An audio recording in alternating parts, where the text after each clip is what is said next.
Election commission मगरबी बंगाल के चुनाव हुकाम के साथ वीडियो कॉन्फ्रेंस के जरिए मीटिंग कर रहा है। मीटिंग में मिली जानकारी की बुनियाद पर मगरबी बंगाल के बारे में इलेक्शन कमीशन कोई अहम फैसला करेगा। मीटिंग अमित शाह के रोड शो में हुई तशद्दुद के पस मंजर में बीजेपी की शिकायत पर हो रही है। इलेक्शन कमीशन वीडियो कॉन्फ्रेंसिंग के बाद यह तय करेगा कि आखिरी मरहले के चुनाव में तशद्दुद को रोकने के लिए क्या इकदाम किए जाएं। वहीं दिल्ली में बीजेपी के कौमी सदर अमित शाह ने कुछ देर पहले प्रेस कॉन्फ्रेंस की, जिसमें इन्होंने मगरबी बंगाल की वजीर आला ममता बनर्जी पर निशाना साधा। इन्होंने कहा कि बंगाल में तशद्दुद के पीछे टीएमसी का ही हाथ है।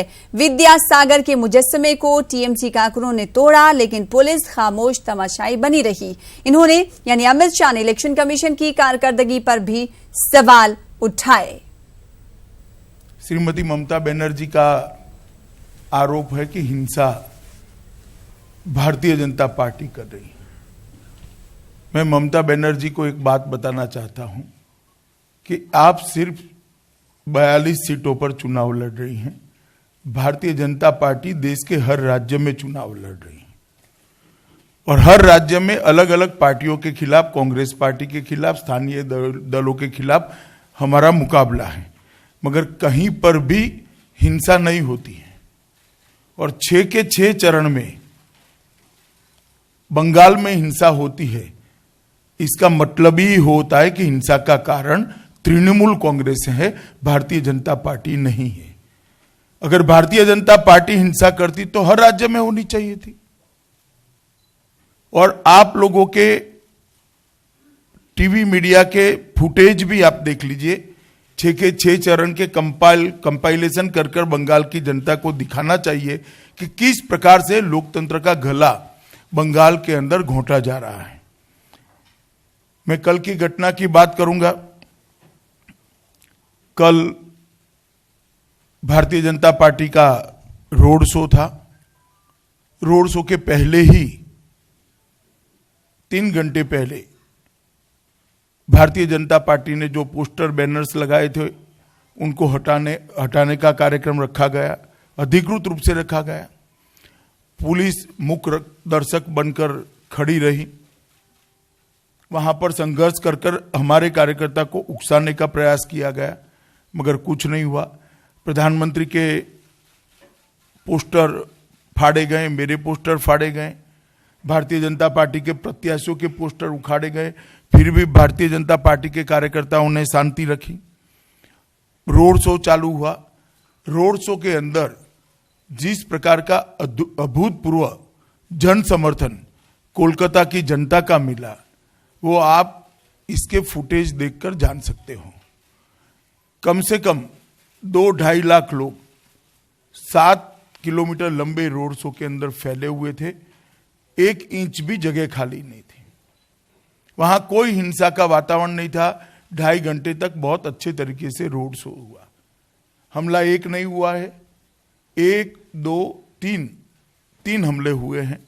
और तीसरे हमले में आगजनी, पथराव और बोतल के अंदर केरोसिन डालकर सुलगाकर डालने का घटना भी हुआ।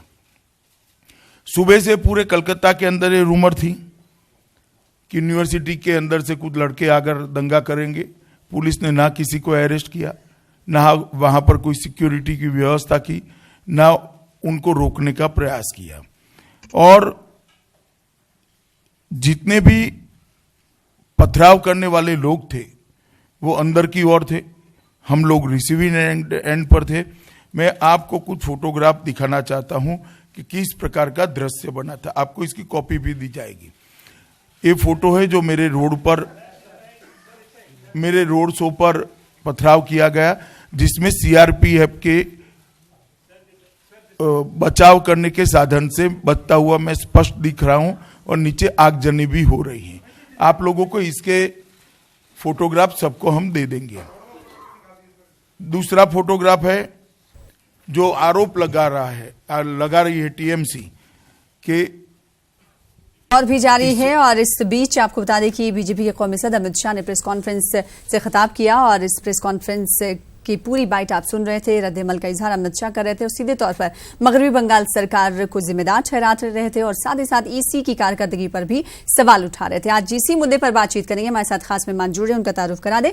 हीरो वाजपेयी साहब जो कि बीजेपी तर्जुमान है, लखनऊ से हमें ज्वाइन कर रहे हैं। बेहद इस्तकबाल करते हैं उनका। और साथ ही साथ हमारी नुमाइंदा शबाना एजाज हमें फोन लाइन पर ज्वाइन कर रही हैं, उनसे भी सवाल करेंगे। और इसके अलावा भी कई और खास मेहमान हमारे साथ जुड़ेंगे, उनका भी तारुफ करा दे। इस वक्त हमारे साथ अजय वर्मा साहब, कांग्रेस लीडर, दिल्ली से जुड़ चुके हैं। आपका भी खैर मकदम करते हैं। सबसे पहले रुख करेंगे मगरबी बंगाल का, कोलकाता के, क्योंकि हमारी रिपोर्टर शबाना एजाज तमाम घटनाक्रम को देखती रही हैं। शबाना एजाज, तमाम मरहलों को देखें तो इस बार हमने देखा कि लगातार तशद्दुद की खबरें मगरबी बंगाल से जरूर आई, चाहे इलेक्शन के दिन की हो या फिर पहले की हो या फिर बाद की हो।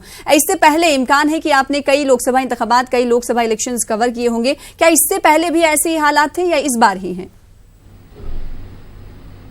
शबाना, हुआ जब इलेक्शन शुरू हुआ उससे पहले ही इलेक्शन कमीशन की तरफ से कहा गया कि बंगाल में इलेक्शन कराना एक बड़ी चुनौती होती है, क्योंकि बंगाल में इलेक्शन के साथ साथ तशद्दुद जो है, वो जो रिश्ता है तशद्दुद और इलेक्शन का, वो अब तक खत्म नहीं हो पाया।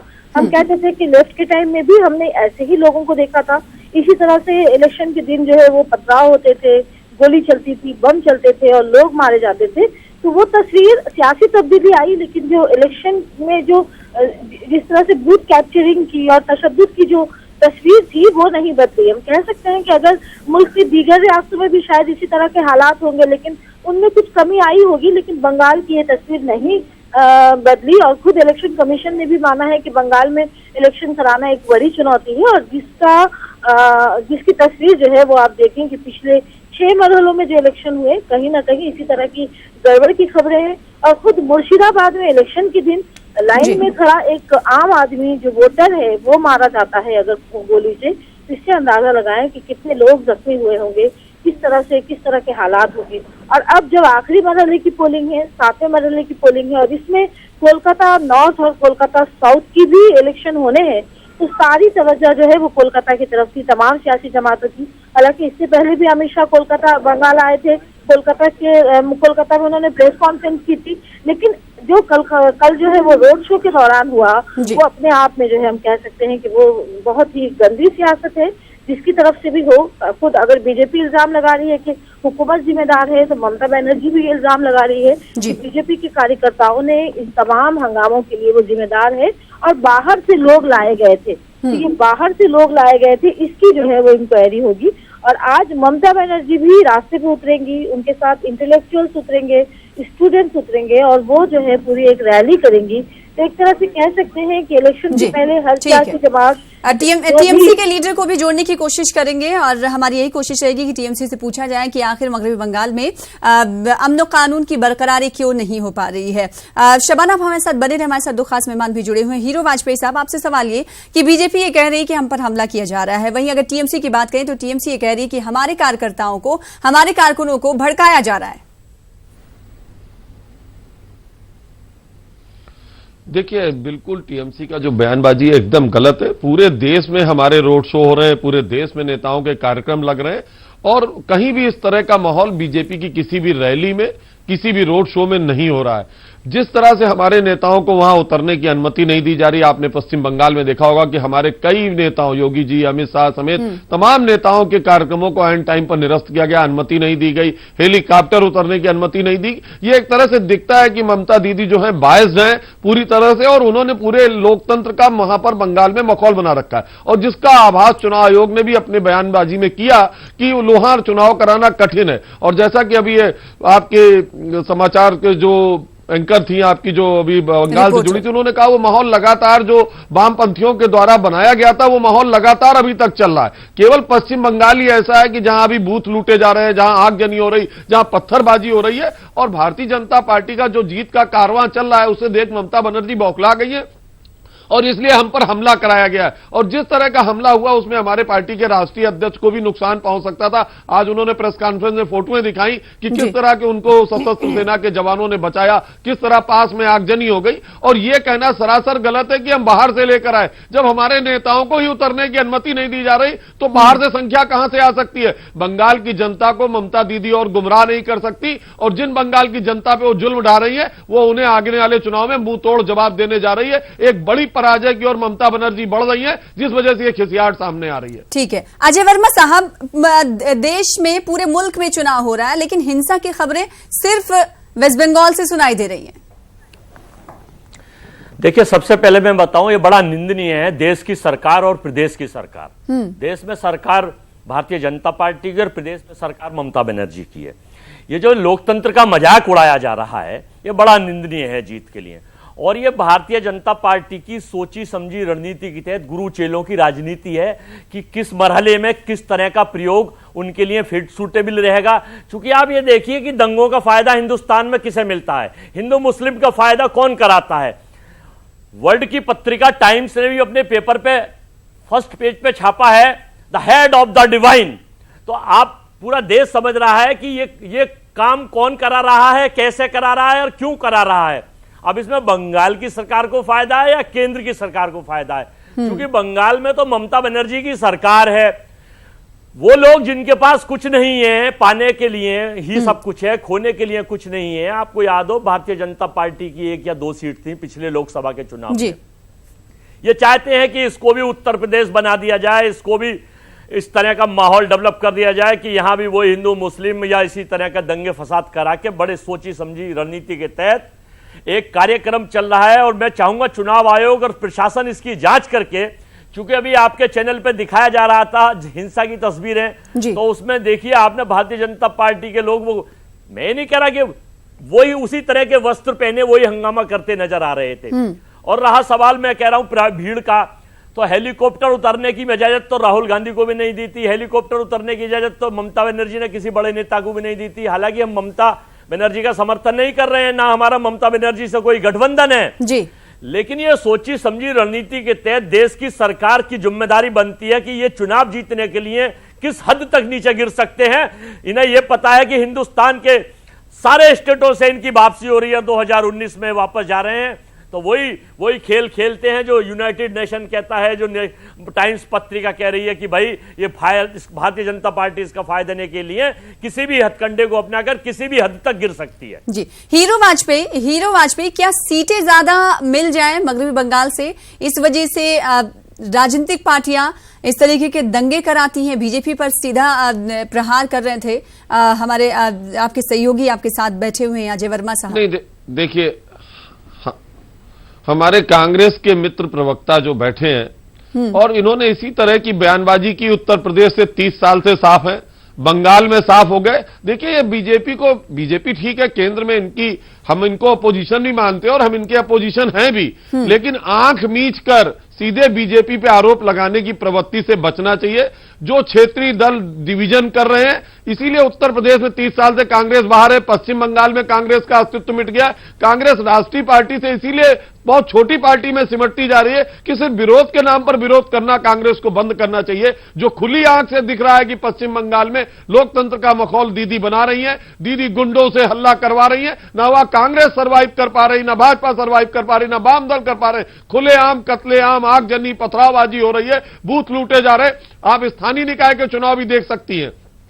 ऐसा नहीं है कि पहली बार कहीं उतरे। अभी कह रहे थे ना राहुल गांधी को परमिशन दी ना किसी को दी, ये खुश होंगे। अगर इनके नेता बंगाल में प्रचार नहीं कर पाते तो कांग्रेस खुश हो सकती है कि ममता ने परमिशन नहीं दी, लेकिन भारतीय जनता पार्टी केंद्र की सत्तारूढ़ पार्टी है, हमें हर जगह जाकर जनता के बीच में अपना विचार रखने का लोकतंत्र में पूरी तौर से हमारा अधिकार है। उस अधिकार के तहत हम परमिशन मांगते हैं, हमें परमिशन नहीं दी जाती, हमें उतरने नहीं दिया जा रहा है। एक घबराहट है। कांग्रेस तो अपने आप को चिंता ले रही है कुछ चंद क्षेत्रों में। लेकिन हीरो वाजपेयी साहब, टीएमसी तो ये कह रही है कि हमारे कार्यकर्ताओं को भड़काया जा रहा है, जिसकी वजह से ये हिंसा भड़क रही है।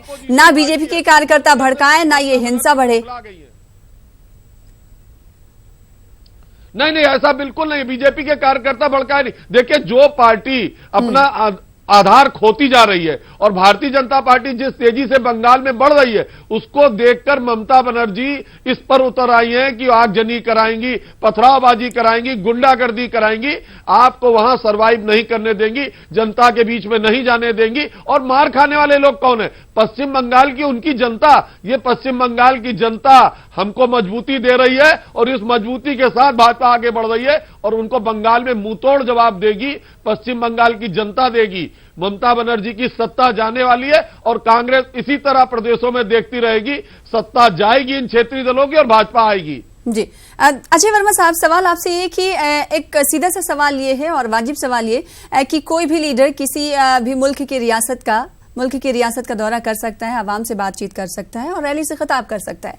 ऐसे में आपको क्या लगता है कि क्या आपत्ति हुई? आपत्ति ये क्यों करती हैं? आखिर ममता बनर्जी क्यों तमाम लीडरान को आने नहीं दे रही है मगरबी बंगाल? क्या उन्हें डर लग रहा है कि उन्हें हार हो जाएगी, उनकी हार जरूर होगी इस इलेक्शन में?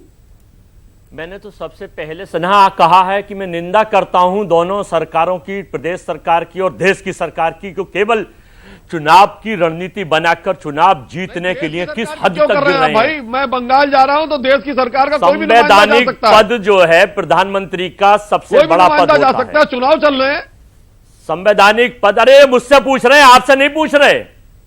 जी अजय साहब, संवैधानिक पद प्रधानमंत्री का सबसे बड़ा होता है और प्रधानमंत्री ये कहते हैं कि मैं भाइयों बहनों मित्रों मैं 130 करोड़ लोगों का प्रधानमंत्री हूं। लेकिन हमने साहब नया भाषण देखा, प्रधानमंत्री कभी अगड़ार पिछड़ा नहीं होता। प्रधानमंत्री कहते हैं मैं पिछड़ा हूं। ये कब से प्रधानमंत्री पिछड़े हो गए हैं? मुद्दाहीन प्रधानमंत्री मुद्दों से मार खाते हैं, रोजगार देते नहीं है, कालाधन लाते नहीं है, सड़कें बनवाते नहीं है, दंगा कराते हैं, व्यापार खत्म करते हैं, महंगाई बढ़वा देते हैं, गैस सिलेंडर 9,900 पहुंच जाता है, तेल 80-90 रुपए हो जाता है, कालाधन आता नहीं है, 15 लाख आए नहीं, 2 करोड़ नौकरी नहीं मिली, व्यापार खत्म हो गया। और ज्वेलर्स और सुनार एक व्यापारी है, वो बिजनेस ही खत्म होगा जो गला सजाने का काम करता है। और मोदी जी चिल्ला रहे हैं चुनाव चुनाव चुनाव, हिंदू मुस्लिम हिंदू मुस्लिम हिंदू मुस्लिम। अरे देश की समस्याओं पे आइए, हिंदू मुस्लिम से बाहर जाइए, divine of the rule vote डालो और इसकी रणनीति से बचिए। आप संवैधानिक पद पे बैठे हुए प्रधानमंत्री हैं, हिंदुस्तान के लोग कभी माफ नहीं करेंगे। ये बंगाल के लोग नहीं बल्कि 29 स्टेट और 60 टेरिटोरियम के लोग आपको कभी माफ नहीं करेंगे। आप दंगों की सरकार के रूप में जाने जाते हैं और इतिहास में जो लोग इतिहास से छेड़छाड़ करते हैं, जो लोग शहीदों पर राजनीति करते हैं, जो लोग जल वायु और आपदा पर राजनीति करते हैं, जल सेना पर राजनीति आप करते हैं, थल सेना पर राजनीति आप करते हैं, वायु सेना पे आप राजनीति करते हैं, शहीदों के सब पर करते हैं, शहीद प्रधानमंत्री पे करते हैं। ये देश आपको कभी माफ नहीं करेगा, ये मातृभूमि आपको माफ नहीं करेगी। भगवान राम के नाम पे राजनीति करते हैं, भगवान राम आपको माफ नहीं करेंगे। भगवान शंकर के नाम पे राजनीति करते हैं, भगवान शंकर आपको माफ नहीं करेंगे। और यहाँ बैठ के मोदी मोदी मोदी मोदी पहन रहे हो। अरे जब मुद्दे नहीं होते तो मोदी मोदी चिल्लाने लगते हैं। जैसे तमाम पार्टियां चुनावी रैलियों में करती इल्जाम और जवाबी इल्जामात का सिलसिला जारी रहता है। तो सातवें और आखिरी मरहले के तहत 19 मई को चुनाव होना है मगरबी बंगाल में भी और ऐसे में तशद्दुद फूट पड़ा एक बार फिर से। और लगातार इस पर हम आपको अपडेट देते रहे कि अमित शाह ने प्रेस कॉन्फ्रेंस किया और प्रेस कॉन्फ्रेंस से खिताब करते हुए मगरबी बंगाल सरकार पर निशाना साधा और टीएमसी लीडर से भी बातचीत हमने करने की कोशिश की और उन्हें इस डिबेट में शामिल करने की कोशिश की, लेकिन उन्होंने इनकार कर दिया। हालांकि शबाना एजाज हमारे साथ फोन लाइन पर जुड़ी हुई। शबाना, बताइएगा कि टीएमसी लीडरान का क्या कुछ कहना है? अमित शाह के प्रेस कॉन्फ्रेंस के बाद वो क्या कुछ कह रहे हैं, क्या कुछ कहते हुए नजर आए? आपकी उनसे बात हुई हो तो? देखिए, बिल्कुल बात हुई है। जिस तरह से डेरेक ओब्रायन ने कल रात ही ट्वीट किया था और तमाम जितने भी टीएमसी के लीडरान हैं उन्होंने अपने सोशल मीडिया अकाउंट्स में भी को भी अपडेट करते हुए यही कल के मुद्दे को जो है वो उसके साथ वो खड़े नजर आए हैं और कहा है कि बीजेपी ने ईश्वर चंद्र विद्यासागर की मूर्ति को तोड़कर जो है वो एक तरह से बंगाल की जो तालीमी सूरत हाल है उस पर जो है जिस तरह से तालीम पर जो है वो ज़र्ब लगाया है, एक तरह से स्टूडेंट्स की, तालीमी दुनिया से जुड़े लोगों की जो है वो तौहीन की है। और यही वजह है कि आज ममता बनर्जी जब पदयात्रा करेंगी, रैली निकालेंगी, तो इनके साथ इंटेलेक्चुअल्स और स्टूडेंट्स होंगी। तो एक तरह से जो जिस तरह से कॉलेज का जो मुद्दा जिस तरह से कल गरमाया था, आज भी बंगाल कोलकाता की सड़कें जो है उसी तरह से रैलियों से जो है वो जाम नजर आएंगी। आप देखें कि यूपी के वजीर आला योगी आदित्यनाथ कोलकाता में एक पदयात्रा करने वाले थे, वो भी उन्होंने कैंसिल किया है और अब वो प्रेस कॉन्फ्रेंस करेंगे। तो एक तरह से बीजेपी, एक तरफ बीजेपी है और एक तरफ तृणमूल कांग्रेस है। दोनों ही पार्टी अपने अपने तौर पर 1 इंच जमीन छोड़ने को तैयार नहीं है, भले ही इसमें नुकसान किसी का भी हो। अगर एक स्टूडेंट, अगर एक कॉलेज के अंदर इस तरह का एक हादसा पेश आता है, इतनी बड़ी तादाद में अगर स्टूडेंट्स को जो है वो गिरफ्तार किया जा रहा है। अभी अभी खबर मिली है चंद मिनट पहले कि कोलकाता के न्यू मार्केट इलाके से एक ऐसे शख्स को गिरफ्तार किया गया जो कोलकाता के नहीं थे, झारखंड से आए थे, तेजवेंद्र उनका नाम है। तो ऐसे में अंदाजा लगाएं कि सियासी जमातें अपने अपने फायदे के लिए किस तरह से वो जो है सियासत का इस्तेमाल करती हैं। और अगर बंगाल में बाहरी लोगों को लाकर इस तरह से हंगामा करने की कोशिश की गई है तो ये अपने तौर पर जो है वो नाकाबिल बर्दाश्त है। और जिस तरह से ममता बनर्जी ने बार बार कहा है कि बार बार इल्जाम लगाया है कि बीजेपी जो है वो बाहरी लोगों के जरिए जो है वो कल का जो भी हंगामा हुआ उसमें बाहरी लोग शामिल थे। अब तक 54 लोग जो है वो गिरफ्तार हुए हैं। आज भी कुछ मिनट पहले भी जाहिर सी बात है गिरफ्तारी की तादाद लगातार बढ़ती जा रही है। हीरो वाजपेयी साहब, जानकार ये मानते हैं कि उत्तर प्रदेश से सीटें कम होंगी इस बार 2019 में।